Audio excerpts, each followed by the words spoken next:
Hello, I'm Aaron Lohr, and this is the Endocrine News Podcast.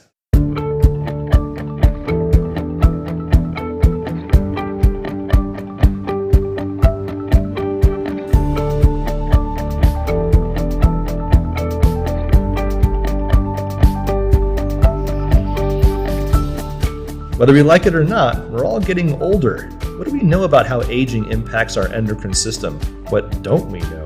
That's what we're here to talk about today as we look at the new scientific statement from the Endocrine Society titled Hormones and Aging, an Endocrine Society Scientific Statement. Joining me is one of the authors of that statement, Dr. Ann Coppola. Dr. Coppola is a professor of medicine at the University of Pennsylvania and founding director of Penn Medical Communication Research Institute. Thank you for being here today. Thank you, Aaron. I'm pleased to be here. All right, so why don't we start with this one? What is a scientific statement, and why did the Endocrine Society want to publish one on hormones and aging? Scientific statement breaks down what the current science of the field is, and then goes on to discuss where the field should be going. What is the future research that's needed?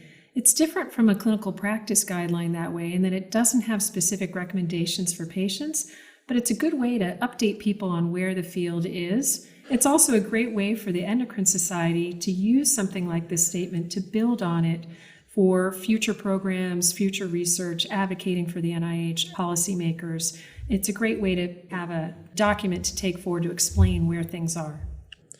So let's talk about the aging part. Everybody ages, and as we age, there's a lot of changes occurring from an endocrinology perspective. Can you walk us through some of these changes? Yes. So some of those changes are changes that we consider purely aging.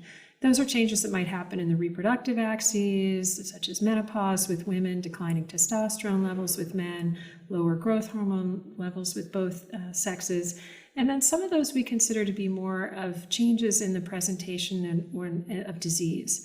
So an example there would be how we treat patients with diabetes or osteoporosis, or even who gets vitamin D supplementation, water balance as we age. So we didn't specifically divide the statement up that way, but that's the way that naturally the field has fallen into those that we kind of know are aging related, we don't necessarily treat, and then those that we call disease and therefore need to have some kind of identification and treatment. And the statement does cover a lot of ground. It's a fantastic wealth of information. And to organize the content of the statement, it's written out in, like you said, these series of sections. Can you tell us more about these sections and roughly what the statement addresses? The sections, there are 9 of them total, 9 different areas. The areas include growth hormone axis, ovarian axis, testicular axis, thyroid axis, as well as adrenal axis, osteoporosis, diabetes, vitamin D deficiency, and water balance.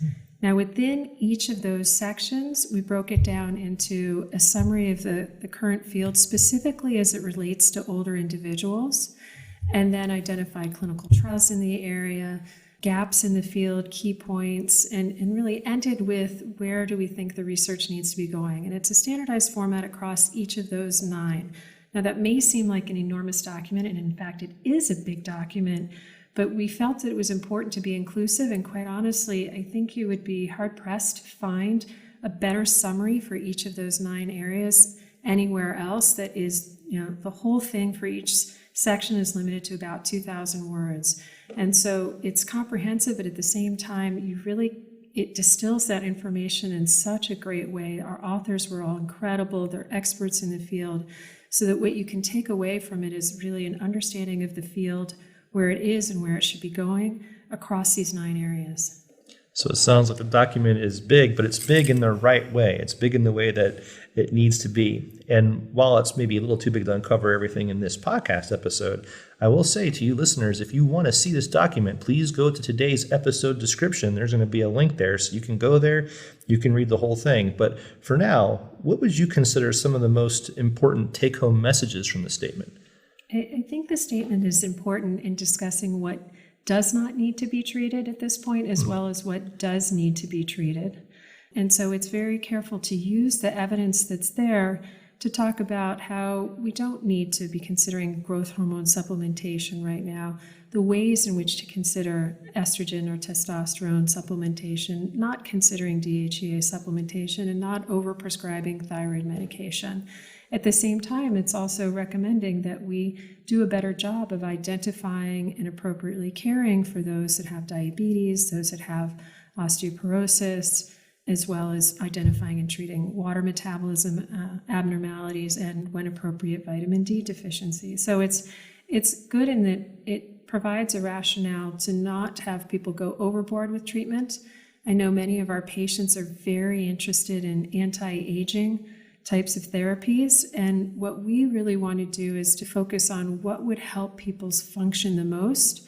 And what those patients don't always hear about are the harms. They hear about the potential benefits, and what this document provides are, here are some of the potential benefits. They're very, very mild, if present at all, but they're really counterbalanced in some ways by some harms.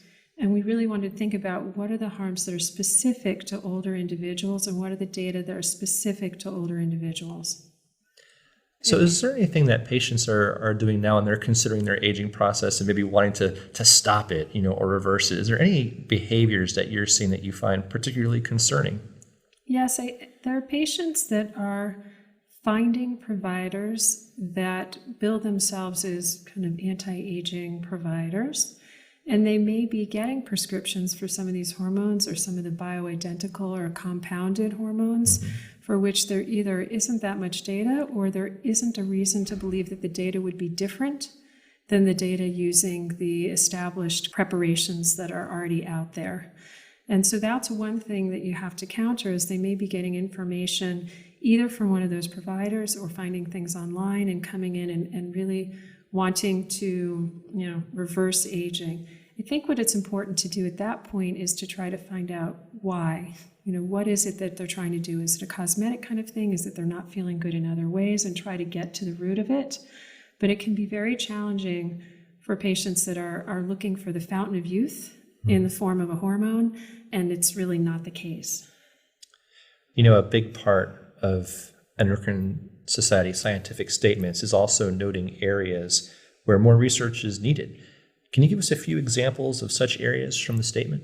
That's the fun part of the statement. It's different than anything that you'll find out there, because you don't tend to see published documents about where the field needs to go. Now, each of the 9 areas has its own specific guidelines or recommendations for where to go next, but we were able to pull out of it certain overarching themes. And I would say that the first of the overarching themes was that we need to have data specifically in older individuals, and particularly some of the individuals, the oldest old. So 65 is often the cutoff for being considered older, but we have plenty of people living into their 80s and 90s, and we just don't have a lot of information in that population.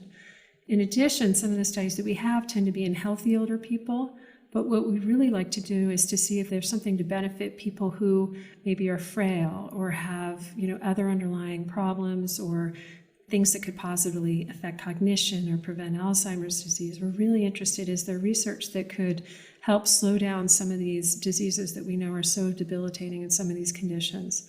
So that's the first. The second is there's some really interesting and exciting areas related to regenerative medicine. So there are ways to preserve our glands and help them function better, and that would really be ideal.